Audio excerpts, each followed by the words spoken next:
দ্বিতীয়বার বাবা হচ্ছেন শাকিব খান, মা হচ্ছেন বুবলি। শুধু তাই নয়, চলচ্চিত্র থেকে বড় ছুটিতে যাচ্ছেন বুবলি। বাতিল করেছেন নতুন সিনেমার শুটিং, এমন খবরই ছড়িয়ে পড়েছে সবখানে। এর আগে বুবলির মা হতে যাওয়ার খবর দিয়েছিল ভারতীয় মিডিয়া। এরপর থেকে জোরালো হতে থাকে এই খবর। শোনা যাচ্ছে দ্বিতীয় সন্তান জন্ম দিতে এ মাসে যুক্তরাষ্ট্রে উড়াল দিচ্ছেন বুবলি।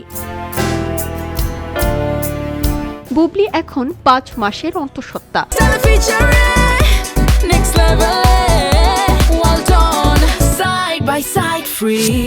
শাকিব খানের পরামর্শে সন্তান জন্ম দেওয়ার প্রস্তুতি নিচ্ছেন ঢাকাই চলচ্চিত্রের এই অভিনেত্রী। এই নায়কের পরামর্শেই নাকি যাবেন যুক্তরাষ্ট্রে। গত বছরের শেষের দিকে ছেলেকে নিয়ে শাকিব খানের সঙ্গে যুক্তরাষ্ট্রে দীর্ঘ ছুটি কাটান বুবলি। তখন তাদের কিছু ঘনিষ্ঠ ছবি ও সম্পর্ক নিয়ে নতুন করে কথা ওঠে। অনেকেই বলতে শুরু করেন শাকিব বুবলির মধ্যে ফের সম্পর্কের বরফ গলতে শুরু করেছে, আবারও কাছাকাছি হয়েছেন তারা। এর মধ্যেই ভাইরাল হয় একটি প্রোগ্রামে বুবলির নৃত্য, যেখানে সকলের চোখে পড়ে বুবলির শারীরিক পরিবর্তন। এরপর থেকে বেশ কয়েকটি অনুষ্ঠানে বুবলির পোশাক, অঙ্গভঙ্গি এবং শারীরিক পরিবর্তন দেখে অনেকে স্পষ্ট করে বলেন ফের শাকিবের সন্তানের মা হচ্ছেন এই নায়িকা।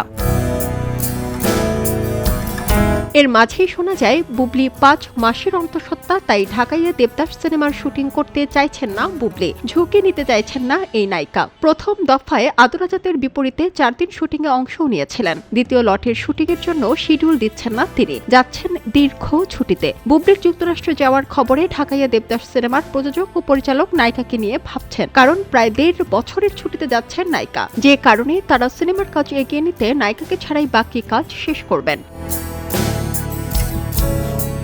যদিও শাকিব খান বা বুবলির পক্ষ থেকে এখন পর্যন্ত কোনো আনুষ্ঠানিক বিবৃতি পাওয়া যায়নি, তবে ঘনিষ্ঠ সূত্রগুলো দাবি করছে যে খুব শীঘ্রই হয়তো তারা আনন্দের এই সংবাদটি সকলকে জানাবেন। আবার অনেকেই বলছেন আগের 2 সন্তানের মতো এবারও কি সন্তান নিয়ে ঝামেলা করবেন শাকিব খান, কারণ শাকিব খান বারবার বলে আসছেন অপু এবং বুবলি দুজনই তার অতীত, কারো সঙ্গে তিনি সংসার করছেন না। বর্তমানে এই খবরের সত্যতা নিয়ে চলচ্চিত্র পাড়ায় চলছে নানান মুখরোচক আলোচনা। এবার শুধু সময়ের অপেক্ষা। সারা জেরিন, খবরের কাগজ। খবরের কাগজ, নিখাত, নির্ভীক, নিরপেক্ষ।